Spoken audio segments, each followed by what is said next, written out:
ইসলামী bank news top 10। ফেনীর সোনাগাজীতে দুর্বৃত্তের আগুনে দগ্ধ মাদ্রাসা ছাত্রী নুসরাতকে বিদেশে নেয়ার মতো শারীরিক অবস্থা নেই, জানিয়েছেন ডাক্তার সামন্তলাল। বনানী এফআর টাওয়ারে আগুনে নিহত ফায়ারম্যান সোহেল রানার প্রথম জানাজা বঙ্গবাজারের ফায়ার সার্ভিস হেডকোয়ার্টারে অনুষ্ঠিত। গ্রামের বাড়ি কিশোরগঞ্জে, দাফন বিকেলে। মিরসরাইয়ে ভারতীয় অর্থনৈতিক অঞ্চল স্থাপন সহ 7টি প্রকল্পে জাতীয় অর্থনৈতিক পরিষদের নির্বাহী কমিটি একনেকের অনুমোদন। টিআইএনধারীরা রিটার্ন দাখিল না করলে আসছে অর্থবছর থেকে জরিমানার বিধান রাখা হবে, জানিয়েছেন জাতীয় রাজস্ব বোর্ডের চেয়ারম্যান মোশাররফ হোসেন ভূঁইয়া।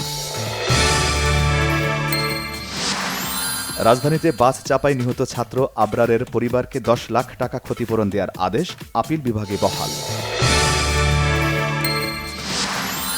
চট্টগ্রামের কর্ণফুলী নদীতে নৌকাডুবির ঘটনায় 2 জনের লাশ উদ্ধার, এখনও নিখোঁজ একজন। চট্টগ্রামের বাকলিয়ায় ছাত্রলীগ কর্মী লোকমান হত্যা মামলার আসামি সাইফুল পুলিশের গুলিতে নিহত। নরসিংদীর রায়পুরায় জমি নিয়ে বিরোধে বসতঘরে আগুন, একই পরিবারের 4 জন দগ্ধ, ঢাকা মেডিকেলে ভর্তি। বাংলাদেশি সন্দেহে ভারতের আসামে এক মুসলিমকে মারধর এবং শূকরের মাংস খেতে বাধ্য করার অভিযোগে মামলা।